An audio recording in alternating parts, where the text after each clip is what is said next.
Longevity Lifestyle Designers. This is Gavin here with secretsoflongevity.com. There's a bit of a delay between videos, this one and my previous one. I just moved to a new home. You can kind of see there's a different colored wall there, but I still have the same wall hanging. And I'm ready to get back into the routine of making regular videos. And one thing that's come up in my mind throughout this short period is the value of family. Now, it was one of the first moves I did almost entirely on my own. I still had some help from family though. But even more specifically, recently there's been this news thing going on. There was a viral video, I believe yesterday was when it was posted, perhaps even the day before when it first came online. And then today, mainstream media finally caught up and there was some more thorough coverage of some of the facts around what exactly went on. And for whatever reason, I was just extremely passionate in my feelings around these events. So that was the motorcyclists on a highway. I'll put some links below. One is to the actual news story, and then another one is actually some other videos shot supposedly by the same group of motorcyclists. And you can really see their behavior in those videos and kind of get an idea for this mob mentality. Now, my ideas that I'm going to talk about in this video are just a launch-off point from that. I'm not going to get into the details or the specifics around what happened in those events. I think overall, just to quickly recap it, we had this driver of an SUV who had his wife and daughter in the car, was on the highway when this, and it's unclear whether it was a protest or what was going on, this large group of motorcyclists came in, basically took over the highway because they were weaving in and out of traffic, and eventually got all the traffic to stop.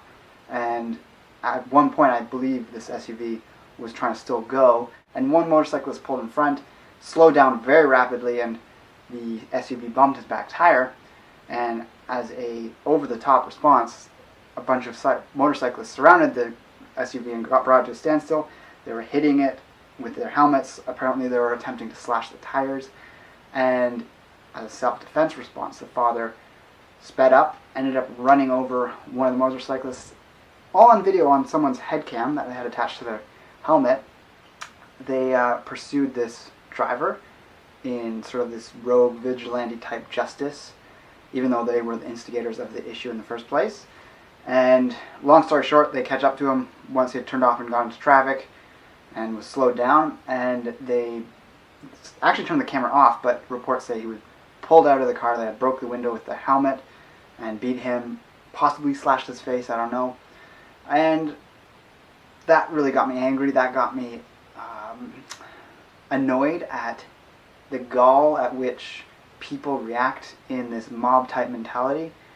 I don't know all the details and specifics of the issue, and we're going to see what happens. But already it seems like they're going to treat it the way they should, in that SUV driver was reacting in self-defense.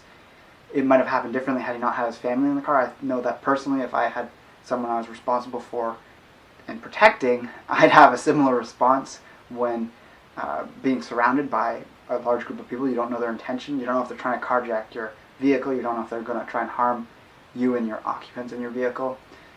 And yeah, that got me thinking about this idea of family, a family unit, and sort of a mob unit. And this isn't a be-all and end-all philosophy on what is healthier, but what we can see is that when people have a strong family unit, which is what we've seen traditionally for the last many thousands of years of human civilization, there forms a bond that is both healthier for the group, in this case the family, and it acts as sort of a moral compass for society when there is these family units.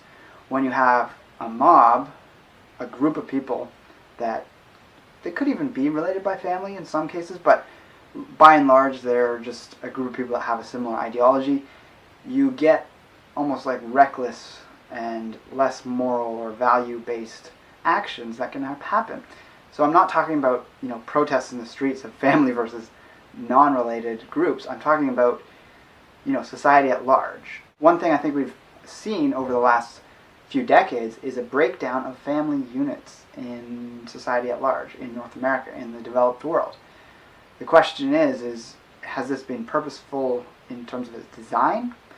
Is there a knowledge that when that breaks down we see, larger amounts of poverty. Has this been occurring because it's a known fact that when those units break down, there's more poverty, there's more difficulty in developing healthy relationships, and so on and so forth. Again, it's not to say family's perfect. It's not to say you can't have a non-traditional family that works very well in terms of like single parent or foster parents, etc. But we have to consider what happens when this starts to degrade. There's certainly areas and elements in which a more communal type scenario can work, and people are free to do that, even in a sort of less stringent type controlled environment. So I'm sort of talking about communism, communal type governing versus more freedom oriented governing, which generally lends itself to family being a healthy unit.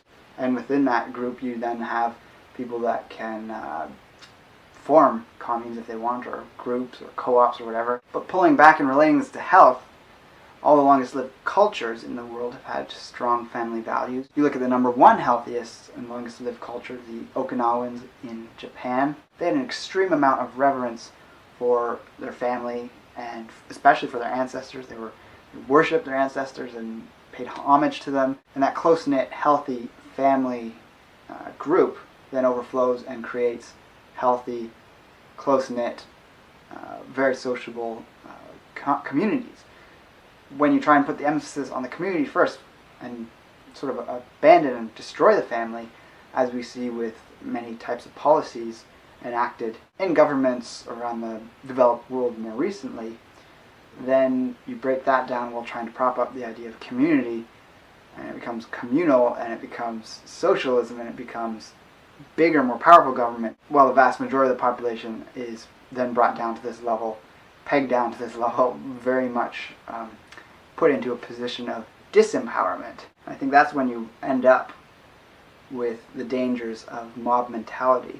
If you've ever done any watching or research into documentaries or writings on the Chinese Revolution, you'd know how the youth of that era, during the period of the Cultural Revolution, they would literally beat up their parents. Kids would beat up their parents, or organize mobs of these younger generations to beat up their parents if their parents were against the Communist Party. Or you look at the way that they were burning books and doing all these counterculture things, and it kind of gets you wondering, like, I'm not saying by any means Western culture is at risk of that, but I do see elements that are anti-history, anti, the culture that we have, and acknowledging that and boosting and growing off of that. And there's this growing urge to try and stamp that out, whether it's in the U.S. and the abandoning by the government and almost like the media of the values of the Constitution, whether it's in some of the British colonies like Canada, Australia, or what have you, where there's legislation that kind of helps push and promote non-family values. I won't get into that. It's another whole discussion that we can get into at some point perhaps. But what I'm getting at, and what I've been experiencing more and more, especially at any time of crisis, even more recently I had a family health crisis where a loved one went into hospital. It was severe in the sense that it needed surgery, but it wasn't life-threatening. It could have become life-threatening, but it wasn't creating long-term damage for them, luckily.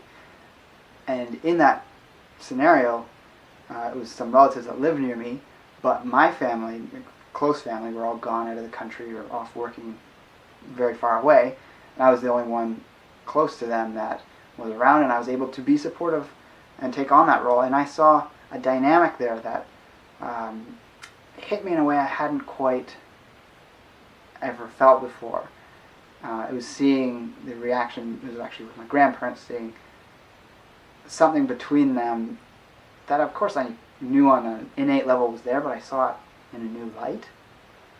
And it made me so grateful and thankful for what I've grown up with and privileged to have, because not everyone has this ability to have a close-knit family. Not everyone has a family. Not everyone has...